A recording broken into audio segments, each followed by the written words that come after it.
Amen. Alors ce soir, moi je priais pour cette prédication, pour ce moment-là. Je disais, mais Seigneur, qu'est-ce que tu veux donner? Il m'est venu une pensée, un message que j'ai préparé du coup pour nous ce soir, que j'ai jamais donné et que je voudrais vous laisser. Le titre c'est es-tu dans le sable ou es-tu sur le roc? Alors on va fermer, je crois, un petit peu les fenêtres si jamais vous êtes inondés. Je vous laisse voir l'équipe, mais là ça commence à tomber. Mais es-tu dans le sable ou es-tu sur le roc? On va lire ensemble un texte. Qui connaît cette histoire? Bâtir sa maison sur le sable ou construire sa maison sur le roc? Qui, si tu connais, lève voir la main juste pour que je vois rapidement. Ok, si tu vois quelqu'un qui a la main levée, c'est qu'il était enfant de chrétien. Parce que quand tu es enfant de chrétien, c'est une des histoires qu'on te raconte tout le temps. C'est une histoire où on a fait des chansons, le fou a bâti sa maison, etc. Le vent souffla et la pluie tend. Voilà, j'ai vu que ça rappelle des souvenirs. Hein, voilà, j'y repensais en préparant. Mais les amis, franchement, je crois pas avoir depuis bien longtemps avoir entendu une prédication sur ce thème. Pourtant, vous allez le voir, cette prédication, elle nous concerne directement. Cette prédication, elle est pour nous. Cette prédication, elle est pour nous, adultes. Quand t'es enfant, tu peux comprendre 2-3 petits trucs. J'en parle à mon petit garçon, Adam. Moi, il va comprendre 2-3 petits trucs. Mais cette prédication, elle est totalement pour nous. Cette exhortation-là, elle est pour toi aujourd'hui, que t'es, c'est 21-30 ans, donc que t'es 21, certains ont un peu plus, que t'es 21 ou plus. Mais je n'afficherai pas les gens ce soir. Je vous embête. On va lire ensemble ce texte, mais au lieu de lire juste la partie sur le texte du sable et du roc, on va prendre le temps de lire tout le chapitre. Parce qu'en fait, le sable et le roc, c'est compris dans le chapitre de Matthieu 7, et c'est hyper important de capter ce que Jésus est en train de dire dans Matthieu 7 en entier. Ok, ça va pour vous? Ils sont gentils à la technique, ils vous l'ont affiché, mais je vous demande d'être concentrés jusqu'au bout. Ne jugez point, et c'est Jésus qui parle, ne jugez point afin que vous ne soyez point jugés. Car on vous jugera du jugement dont vous jugez, et l'on vous mesurera de la mesure dont vous mesurez. Pourquoi vois-tu la paille qui est dans l'œil de ton frère et n'aperçois-tu pas la poutre qui est dans ton œil? Ou comment peux-tu dire à ton frère, laisse-moi ôter la paille de ton œil, toi qui as une poutre dans ton œil? Et alors tu verras comment ôter la paille de l'œil de ton frère.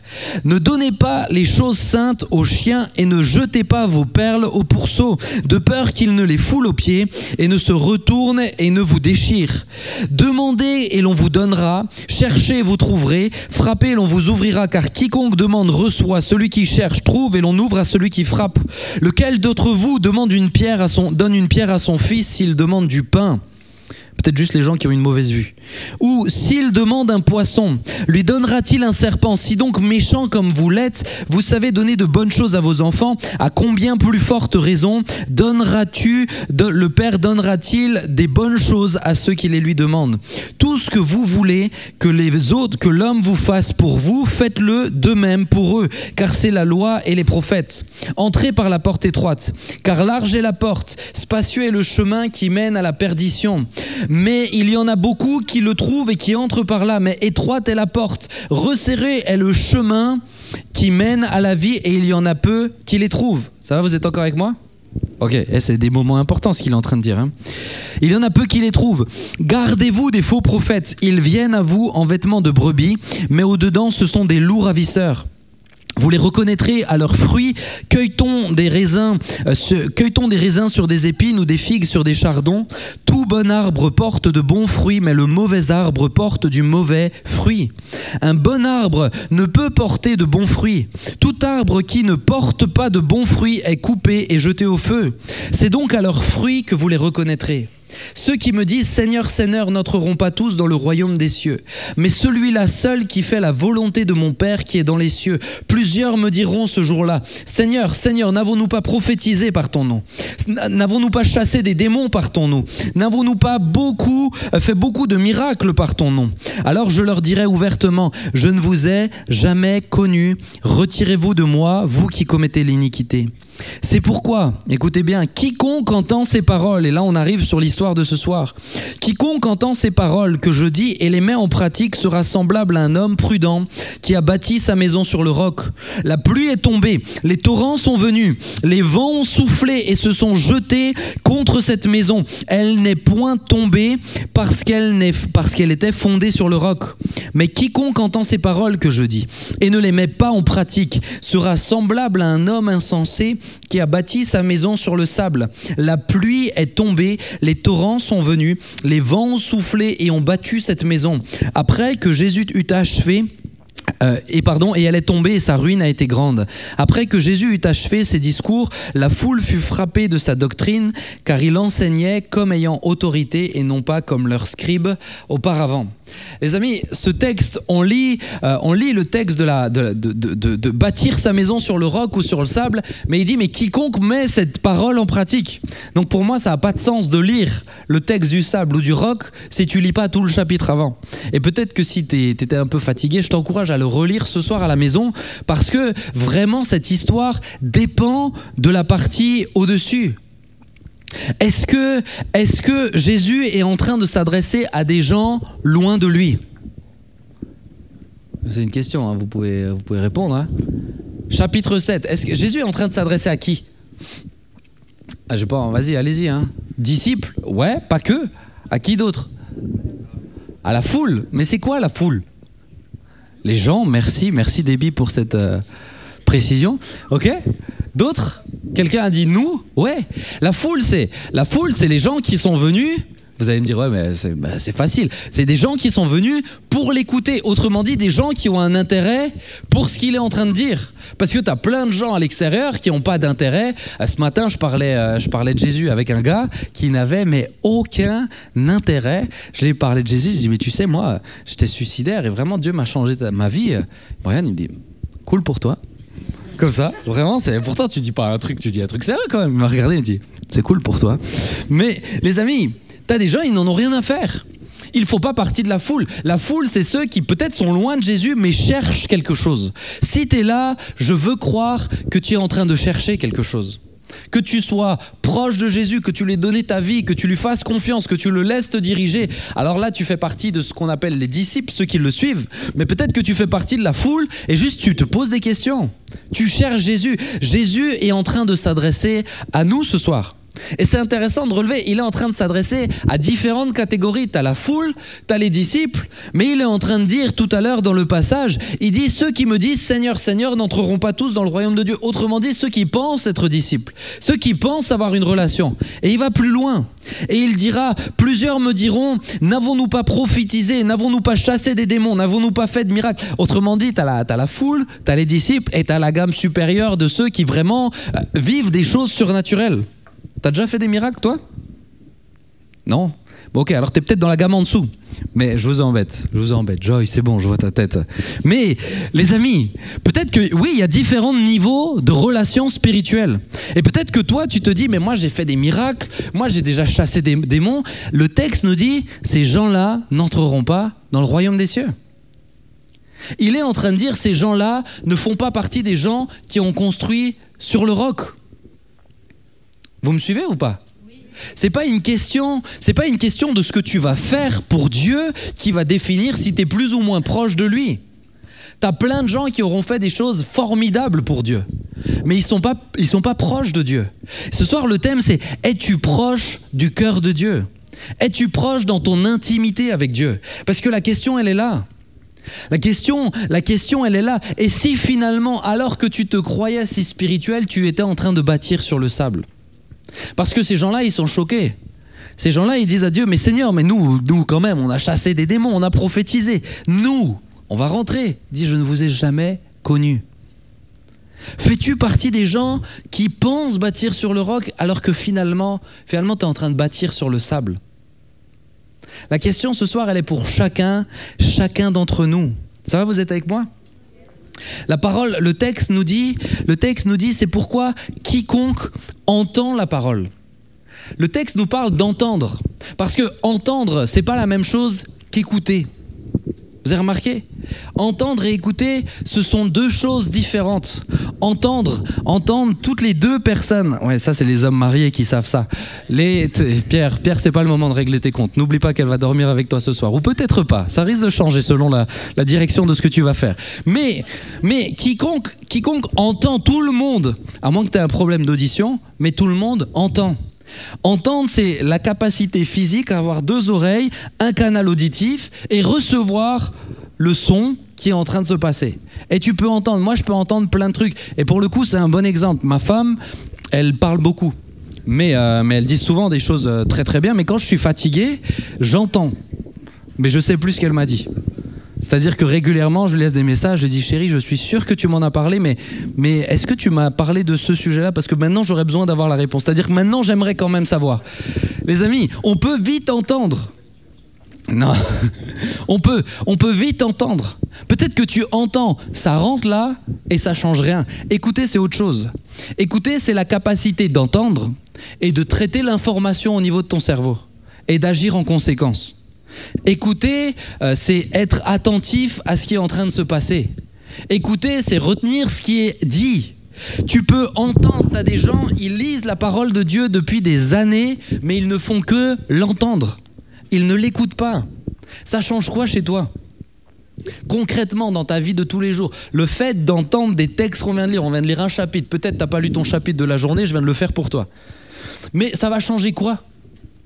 Parce que si ça change rien, ça veut dire que tu fais partie de ceux qui entendent. Écouter, c'est traduire ce que tu as entendu dans des actes. C'est traduire ce que tu as entendu dans un comportement. Et l'écoute, c'est actif. L'écoute, c'est actif. Quand j'écoute quelqu'un, quand je fais... moi, un des défis, c'est quand je fais des entretiens téléphoniques. Quand je suis en face des gens, ça va, parce que je le vois, ça bouge, je suis concentré. Quand je fais un entretien téléphonique, il faut que j'ai une feuille, et il faut que j'ai un stylo, et il faut que je note. Parce que sinon, moi, ma femme, elle m'appelle je suis un écureuil. Elle dit, t'es un écureuil, ça part. Vous savez que des fois, dans les restaurants, c'est un petit truc qu'elle fait, elle fait exprès de se mettre, elle, en face de toute la salle et que moi, je suis en face du mur, parce que sinon, je l'écoute pas. Sinon, je pars, je regarde les gens passer, je regarde ce qu'ils disent, et je leur dis, t'as entendu ce qu'ils ont dit quand même? Je les écoute les autres en fait. Mais moi, je suis un petit écureuil comme ça. Mais alors, je prends une feuille, je prends un stylo. Autrement dit, je suis actif. Est-ce que tu es actif quand tu écoutes Dieu? Est-ce que tu es actif quand tu écoutes la parole de Dieu? La Bible nous dit, ça va, vous êtes avec moi ou pas? Ok. Écoutez, mon premier point, c'est le vent et la pluie. Le vent et la pluie, parce que à un moment donné, tu as toutes les paroles qui arrivent, tu as tous les conseils, et ce que Jésus est en train de laisser à ses disciples, c'est des actions pratiques dans différents éléments, dans ta relation avec les autres, dans ton intimité spirituelle. Ne jette pas tes perles au pourceau, mais dans le discernement que tu dois avoir des gens en face de toi. C'est plein de conseils pour des disciples, pour des gens qui veulent plus avec Dieu, mais des conseils à appliquer. Autrement dit, il leur dit, vous avez une liste là, mais faites ça et vous serez en train de construire sur le roc. Qu'est-ce qui va déterminer si tu es en train de construire sur le roc? Qu'est-ce qui te permettra de le savoir? C'est le vent et la pluie. Il n'y a rien d'autre que le vent et la pluie qui te permettra de savoir si tu es en train de construire sur le roc. Le vent et la pluie, tu ne les maîtrises pas. À moins que vous ayez des bons plans. Tu ne maîtrises pas le vent et la pluie. Tu ne peux pas décider. Tu ne décides pas comment ça se passe. Là, on a dû fermer les fenêtres. Tout le monde aurait bien été content de les avoir ouvertes. Vrai ou faux? Eh oui. Mais tu ne le décides pas. Tu ne décides pas. Le vent ou la pluie, tu ne les décides pas. Au moment où ça souffle sur ta maison, il vaut mieux que ta maison soit déjà bien sur le roc parce que tu n'arrêteras pas le vent comme ça. Vous me suivez? Le vent et la pluie, c'est les choses de la vie que tu ne maîtriseras pas, les difficultés que tu ne maîtriseras pas, les éléments de ta vie qui seront difficiles. Le vent et la pluie testeront ta construction. Ils testeront, ils éprouveront les fondements, ils éprouveront la toiture, ils éprouveront tes fenêtres si elles sont bien posées ou pas. Le vent et la pluie éprouveront tout de ta vie alors que tu ne l'auras pas choisi. Vous savez, les amis, le vent et la pluie, ça vient beaucoup plus vite que tu ne peux l'imaginer. Le vent et la pluie, tu ne les décides pas. Sinon, on n'a pas décidé de vivre avec le vent et la pluie de son enfance. Elle l'a pas voulu. Qui voudrait d'une vie comme ça? Qui voudrait d'une enfance comme ça? Le vent et la pluie. Des fois, je crois qu'on est mais tellement naïf sur les réalités de comment ça peut venir vite. On est tellement naïf sur les drames qui peuvent se produire. Il y a quelques heures de ça, j'étais dans un cimetière en train d'enterrer un bébé. Parce qu'un couple de notre âge vient de perdre leur bébé. Le vent et la pluie, ça vient n'importe quand. Ils ont notre âge. Je pleurais avec eux parce qu'un petit être comme ça, c'est le vent et la pluie. C'est la tempête, littéralement.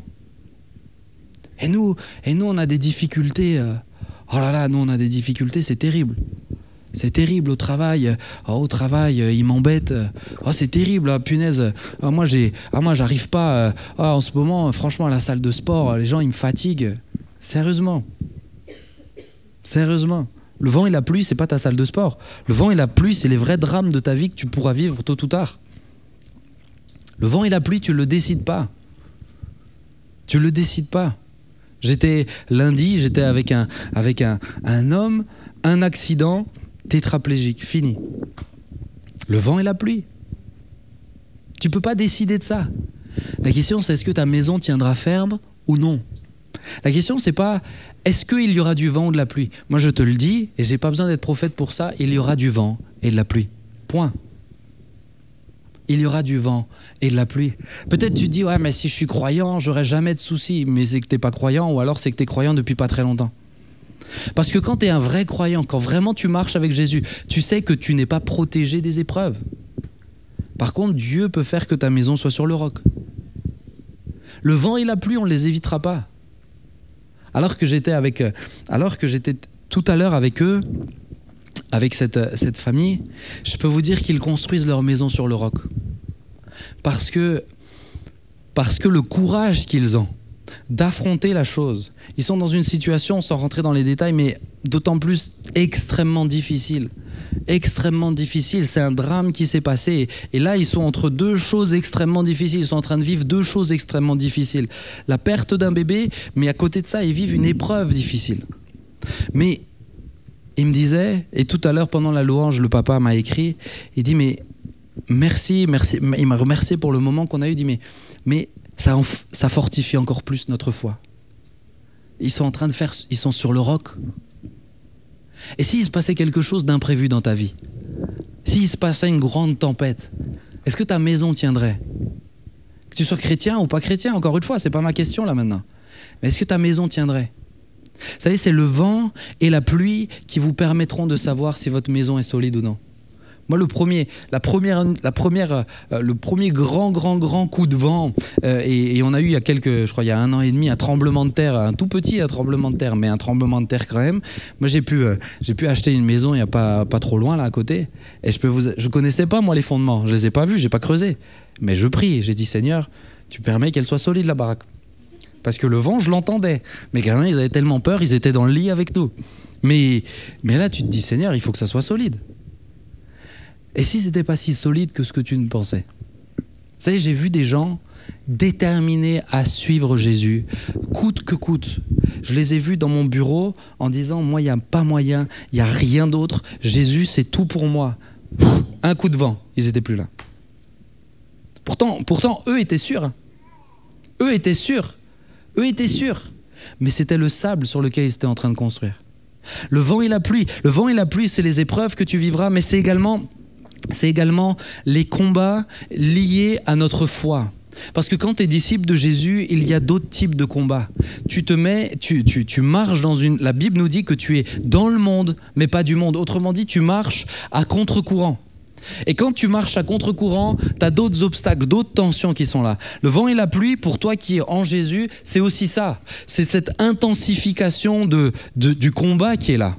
La question, c'est est-ce que tu tiendras ?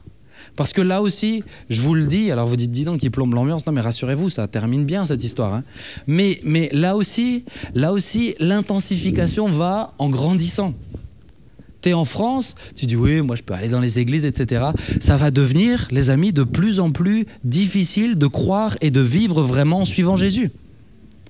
Aujourd'hui, est-ce que vous savez qu'il y a des choses, aujourd'hui, il y a des sujets, si je les aborde comme je le veux, je suis en France, dans mon pays, pénalement condamnable à 3 ans de prison en tant que pasteur. Je ne peux plus dire tout ce que je veux. Je suis pénalement condamnable. Et si je le dis, il faut que je sois prêt à assumer d'être pénalement condamnable. Moi, quand ces lois sont passées, je suis allé voir ma femme, je lui ai lu les textes, je lui ai dit ce que je te dis là, c'est très sérieux. Parce que viendra le moment où ces lois-là, elles seront appliquées. Mais si ça vient pour les pasteurs, vous êtes juste derrière. Pensez pas que ça ne viendra pas pour vous. Ça viendra pour tous les disciples qui vraiment veulent suivre Jésus. Mais es-tu prêt à tenir ferme face au vent et à la pluie qui va s'opposer à ce que tu crois ? Le vent et la pluie. Alors, la deuxième chose de ce texte, c'est le sable. C'est mon deuxième point, le sable. Le sable, c'est quoi le sable ?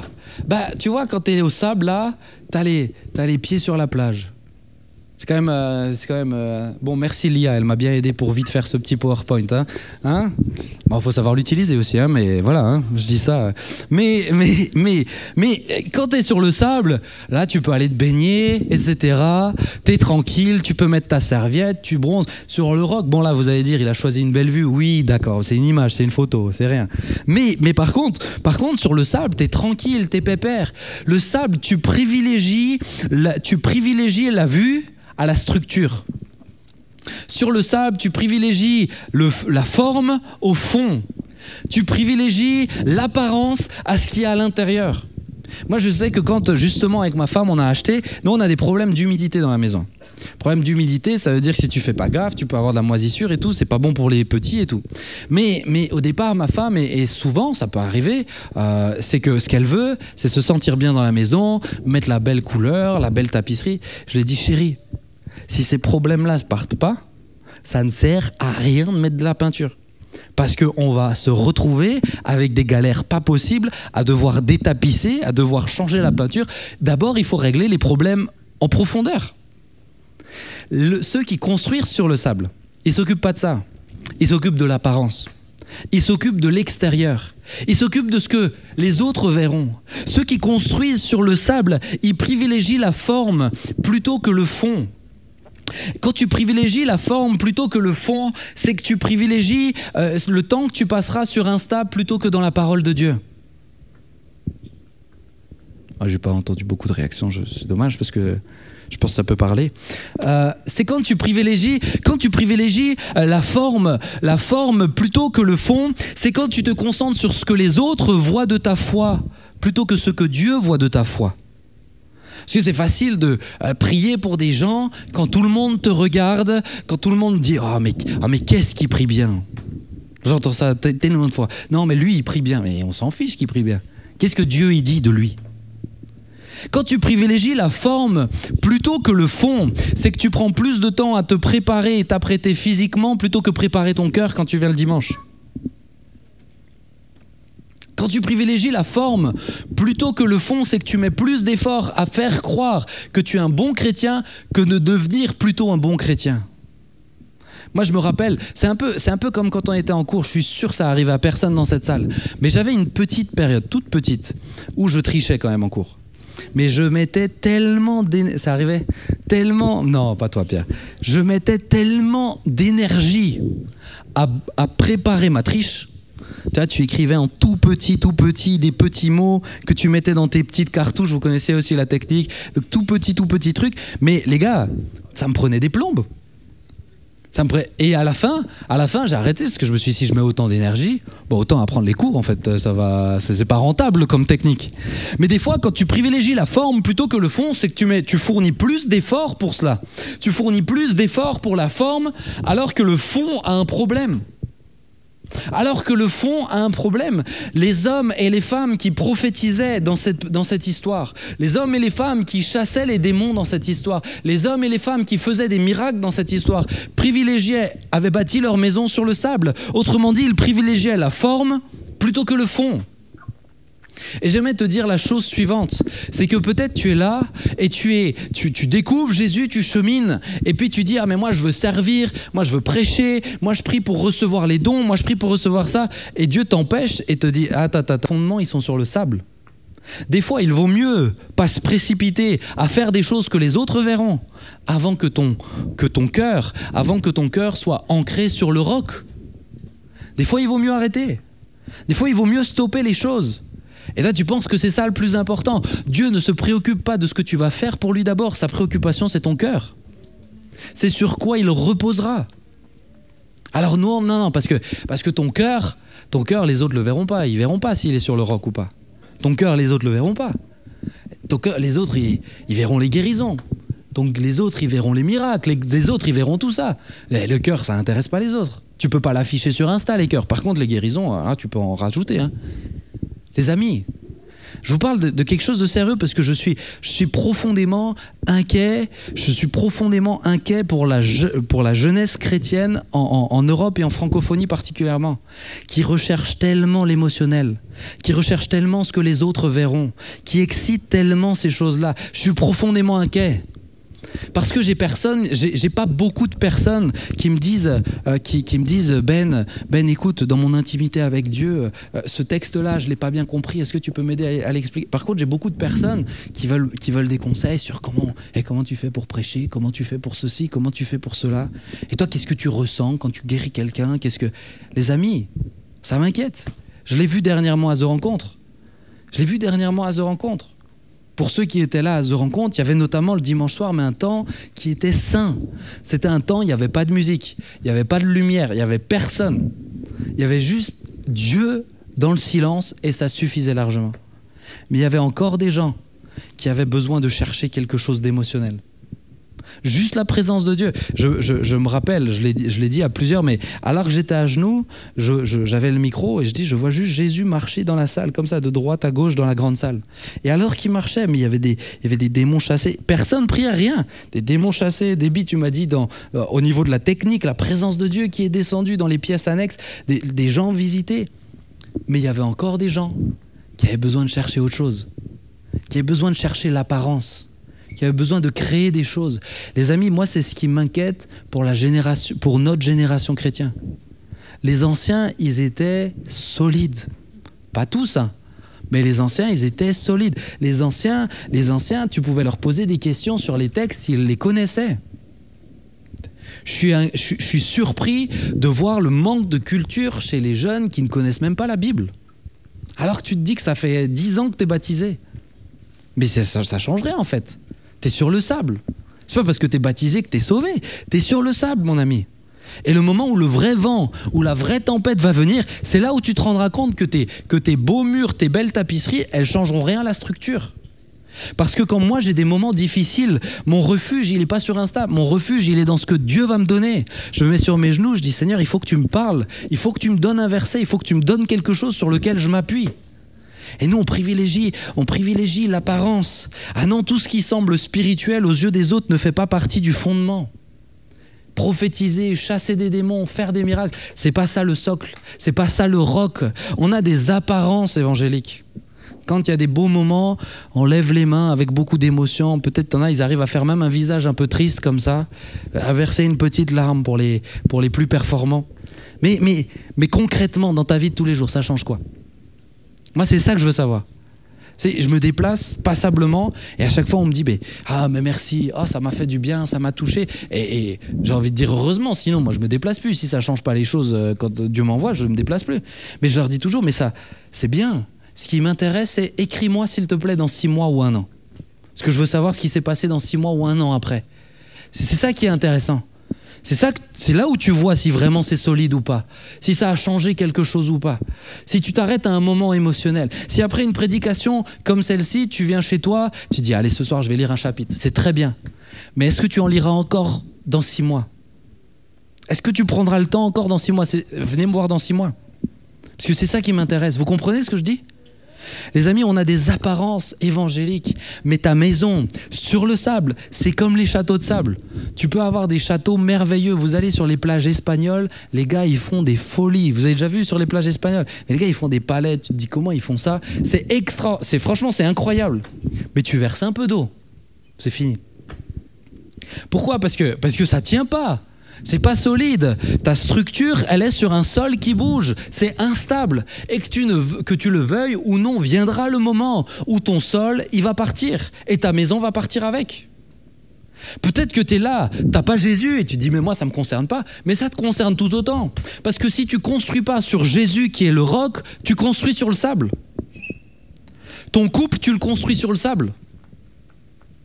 Le gars tout à l'heure, le gars avec qui j'étais ce matin, bon, il a une sacrée vie, mais entre autres de ce qu'il fait, il est patron d'un bar. Donc lui, il a le temps de voir plein de belles histoires, etc. Il contribue beaucoup à développer ces histoires. Je vous raconte pas le nombre de femmes mariées qui l'ont connu, qui l'ont bien connu, voilà. Mais les amis, ils disent ah tu sais ta femme, t'es marié, t'as des enfants, mais ta femme, elle peut te tromper, hein.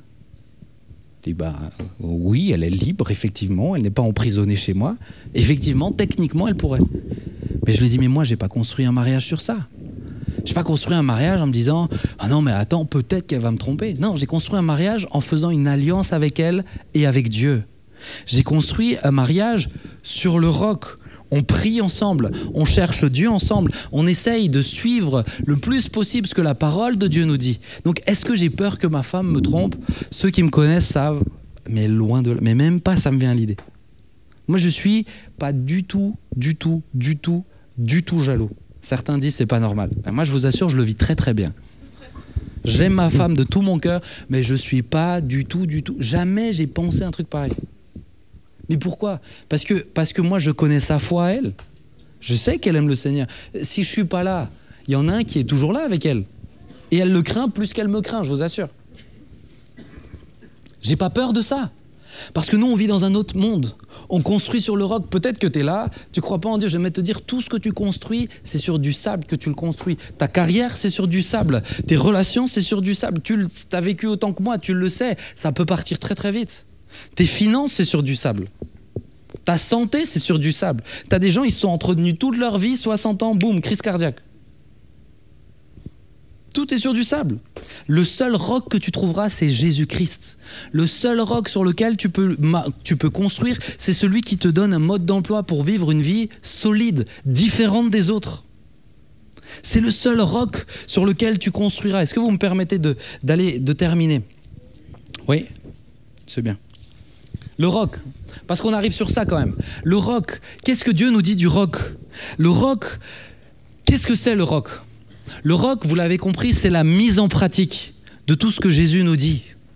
Le roc, construire sur le roc, il dit, mais si quelqu'un, regardez, il dit, mais c'est pourquoi la pluie est tombée, nanana, mais quiconque entend ces paroles que je dis, entend ces paroles que je dis et les met en pratique sera semblable à un homme prudent qui a bâti sa maison sur le roc. La pluie est tombée, les torrents sont venus, les vents ont soufflé et se sont jetés contre cette maison. Elle n'est point tombée parce qu'elle était fondée sur le roc. Le roc, c'est quoi? Le roc, c'est mettre en pratique ce que Dieu nous a dit dans tout le chapitre. Le roc, c'est mettre en pratique ce que Jésus te dit au quotidien. Le roc, c'est l'appliquer de manière littérale et de manière concrète.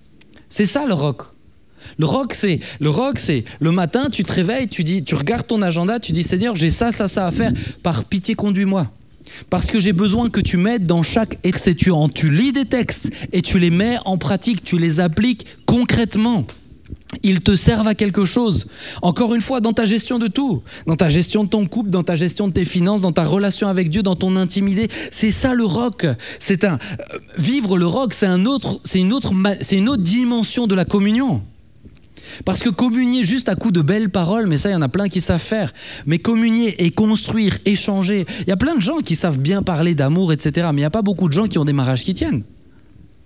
Parce que là, tu échanges, là, tu construis, là, tu te développes, là, tu progresses, là, tu partages, là, tu mets en pratique les choses. Je t'aime, prouve-le-moi pendant 20 ans, 30 ans, 50 ans. Vous me suivez? C'est ça le roc. Le roc, c'est pas que des belles paroles. Nous, on a facilement de belles paroles. Ça, c'est le sable. Le roc, c'est mettre en pratique. Le roc, c'est un acte d'obéissance, des actes d'obéissance que tu fais au quotidien. Et des fois, Dieu te dit des choses si petites et tu n'es pas capable de les mettre en pratique. Je suis convaincu, à plusieurs ici, Dieu vous a dit de ne pas avoir Insta, et vous avez Insta. Et c'est tout petit. Les amis, c'est tout petit. Et vous dites, non mais Dieu, moi je te donne tout. Mais non, tu ne donnes même pas ton compte Insta. Qu'est-ce que tu lui dis? Tu lui donnes tout. Ça montre que tu ne le crains pas vraiment. Comprenez, le texte, il est très sérieux. Ça montre que tu ne veux pas vraiment obéir à Dieu. Tu veux avoir l'impression que tu le suis. Et ça te suffit. Tu veux avoir l'impression que tu as une belle vie avec Dieu. Et ça te suffit. Le problème, c'est que lorsque le moment où vraiment les vents viendront, tu seras surpris toi-même. C'est des petits actes d'obéissance. Moi, quand Dieu m'a parlé pour vous ce soir, c'est un message d'urgence que je sens pour plusieurs. C'est maintenant qu'il faut régler les choses. C'est maintenant quand Dieu t'a demandé d'aller voir quelqu'un, de demander pardon, t'attends pas 10 ans. Tu vas le voir, tu lui demandes pardon. Tu règles les choses. Tu n'attends pas. Quand Dieu te demande d'arrêter de faire du travail aux blagues, tu n'attends pas 15 ans. Oui Seigneur, quand j'aurai 20 000 en plus, je m'arrête. Non mais attends. Les amis, c'est maintenant. Je vous parle concret, je vous parle français ce soir. Arrêtez de vous illusionner. Je m'inclus dedans. Arrêtons de nous illusionner. Quand Dieu me parle, le vrai rock, c'est j'entends, j'écoute, je mets en pratique. J'applique ce que les textes me disent. J'applique ce que Dieu dit dans mon cœur. Alors là, oui, je suis en train de construire sur un fondement. La mise en pratique, l'acte d'obéissance, c'est quoi? C'est tout simplement l'expression de ta foi. Tu dis tu crois, c'est bien, prouve-le. C'est ce que le texte de Jacques nous dit. Jacques 2 nous dit mais tu as la foi sans les œuvres. Montre-moi ta foi sans les œuvres, je te montrerai ma foi par les œuvres. La foi sans les œuvres, le texte est radical, il dit la foi sans les œuvres est morte. Si tu n'as pas de foi, ça veut dire que tu n'es pas sauvé. C'est ce que le texte dit. Si tu n'as pas de foi, tu peux penser que tu as la foi. Mais si ta foi est morte, ça veut dire que tu n'es pas sauvé. Ça veut dire que tu es loin de Jésus en fait. Tu es sur le sable. Les amis, Jacques nous dit, la foi et les œuvres vont ensemble. Tu crois? Prouve-le. Je le dis de temps en temps en ce moment, mais si maintenant Dieu peut voir, est-ce que vous savez qu'on a tous, la foi c'est quelque chose qu'on peut mesurer, puisqu'on nous parle d'œuvres, on nous parle de montre-moi tes œuvres, on nous parle du grain de moutarde, autrement dit, tu as différentes tailles de foi, la foi c'est Dieu qui donne, ça grandit, etc. Si maintenant Dieu il voit une barre, une jauge de foi sur chacune de nos têtes, ok? Alors peut-être il y a des gens qui ne croient pas du tout en Jésus, tu es peut-être en moins 100, ok? Peut-être que tu es à moins 50, tu te rapproches. Peut-être qu'il y a des gens ici, ils sont à 10, 40 et jusqu'à 100, la jauge maximale. Mais si maintenant, on voyait cette jauge s'afficher au-dessus de chacune de nos têtes, les gens, ils verraient quoi au-dessus de la tienne? Si c'est par tes œuvres que tu montres que tu as la foi, les œuvres, elles ne te sauvent pas. Les œuvres, elles te montrent que tu crois en un Dieu qui va te... C'est ça les œuvres. T'aurais quelle note? Les gens, au fond de au fond de soi, on le sait. On sait qu'on est plus ou moins loin. Les amis, ce jeune couple tout à l'heure d'amis là qui ont perdu leur bébé, je peux vous dire qu'ils ont une sacrée note. Et c'est ce que je leur disais. Je leur disais, dans ce drame-là, vous allez vivre quelque chose. C'est qu'à partir de maintenant, il y a une partie de vous qui est au ciel. Et cette partie de vous qui est au ciel vous rendra d'autant plus conscient que le ciel, c'est réel. Toi, tu es là, tu vis ta vie comme si à un moment donné, on partira. Mais c'est réel. C'est réel. Quand tu as des gens qui sont au ciel, que tu as aimés, tu sais qu'ils sont là-bas, mais ça te donne une autre conscience de l'éternité. Quelle serait ta note? D'après tes œuvres, d'après ce que tu montres, quelle serait ta note? Les fondements, et je termine avec ça, peut-être si quelqu'un peut venir au piano, je ne sais pas qui peut, au piano, hein? Pierre? Non, mais si un pianiste peut venir au piano, merci Rachel.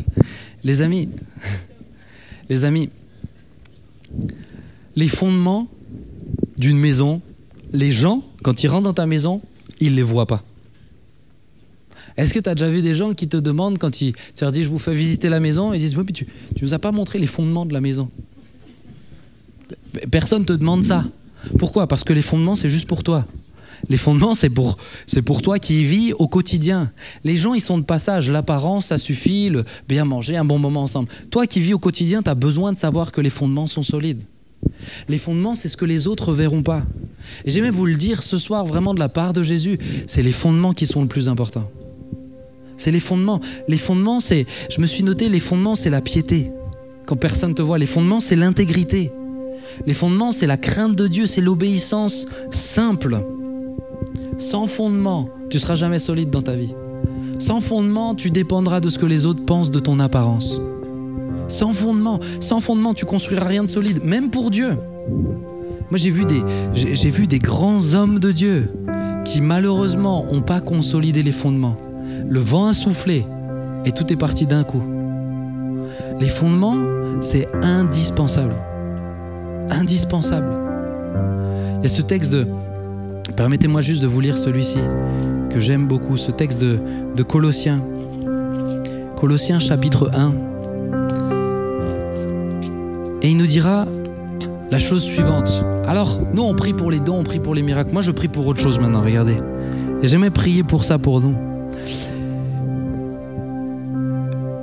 Il nous dira, c'est pour cela que nous aussi, depuis le jour où nous en avons été informés, nous ne cessons de prier Dieu pour vous et de demander que vous soyez remplis de la connaissance de sa volonté, en toute sagesse et intelligence. Si tu connais la volonté de Dieu, tu peux la mettre en pratique.